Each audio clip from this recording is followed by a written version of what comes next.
Nagluto nga niya ko yan ng ginataang suso na may halo ng pako, mga kahangaw.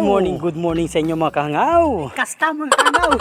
Kumusta ang buhay-buhay? Maaga pa lang nga ni mga kahangaw ay nagpunta na ako sa bundok para mag-uling ng mga baon ng nyug na kinupra namin noong nakaraang araw mga kahangaw. At pagdating ko nga dito mga kahangaw sa kubo mga kahangaw ay nandito na ang lolo mga kahangaw, kaya tinulungan ko na siya magatong nitong mga baon na lulutuin namin o ulingin namin mga kahangaw. Ganito nga ni pala mga kahangaw ang pagluluto namin ng uling dito sa amin sa probinsya mga kahangaw. May butas yan mga kahangaw. Tapos dyan na din namin yung ginagatungan mga kahangaw sa malaking butas na yan mga kahangaw. Habang tinutulungan ko nga ang lolo dyan mga kahangaw ay pinaluto na muna ako ni lolo at di pa daw siya naalmusal. At sa part nga ito mga kahangaw ay pumunta na ako sa ilog para maghanap ng mga suso dyan mga kahangaw. Dahil ang plano ko nga mga kahangaw ay magagata ako ng suso na may halo ng pako mga kahangaw. Yun ang pinakadabis na luto dito sa probinsya. Dahil dito sa probinsya namin mga kahangaw hindi ka mamumroblema ng ulam mga kahangaw. Bigas lang po problemahin mo dito kasi lahat ng mga gulayan dito at sika lang ang puhunan dyan mga kahangaw. Bonus na lang nga ang kagapuhan ko kahangaw.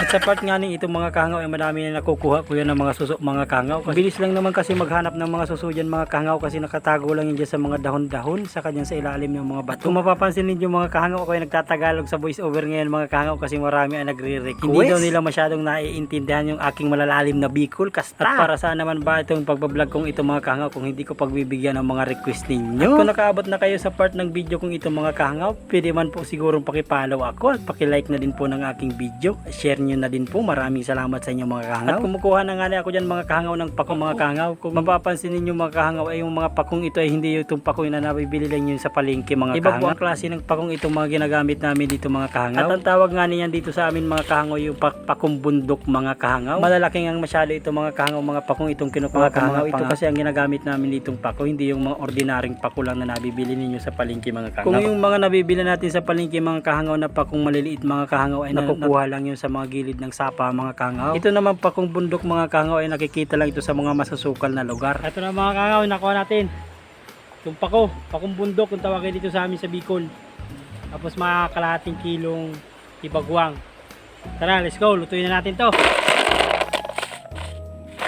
At pagkatapos ko nga rin makakuha ng pako at ng suso dyan mga kahangaw ay nilinisan ko na ito mga kahangaw. Tinanggal ko lang yung mga puwit ng mga tabagwang dito mga kahangaw. Tabagwang ang tawag dito sa amin sa Bicol mga kahangaw. At sa Tagalog naman mga kahangaw ay suso. At agad ko naman din nilinisan yan pagkatanggal ko ng mga puwit ng suso na yan mga kahangaw. Ganito nga ni pala mga kahangaw ang paraan namin ng paglilinis ng suso mga kahangaw. Ginuyug-yug namin ang niyuyug. Mahabang pasensya nga lang ang kailangan natin gawin dyan mga kahangaw kasi matagal talaga ang pagyuyug-yug-yug. At nagpapasalamat nga niya ako dyan mga kahangaw sa mga silent viewers natin dyan. At lalong-lalo na yung mga nasa ibang bansa dyan at mga nasa malalayong lugar. Maraming salamat sa inyo mga kahangaw. At pagkatapos ko nga dyan magyug-yug ng mga tibagwang mga kahangaw o yung suso na tinatawag dito sa amin. At pagkatapos ko nga mga kahangaw ay tinanggal-tanggal ko ng mga dahon ng mga pakong yan mga kahangaw. Malalaki ang mga pakong ito mga kahangaw. Ito ang tinatawag dito sa amin na pakong bundok. At pasensyahan nyo na din nga mga kahangaw ang sa aking voice over ngayon mga kahangaw kasi medyo masakit ang ulo ko at may sipon pa. Yan mga pakong yan mga kahangaw ay naggata na agad ako ng gata. Unang gata lang ang ginawa ko yan mga kahangaw. Isang gata lang yan mga kahangaw kasi mabilis lang naman lumambot yan. Nilagyan ko na din yan ng sibuyas, bawang at paminta mga kahangaw. Saka ng ilang pirasong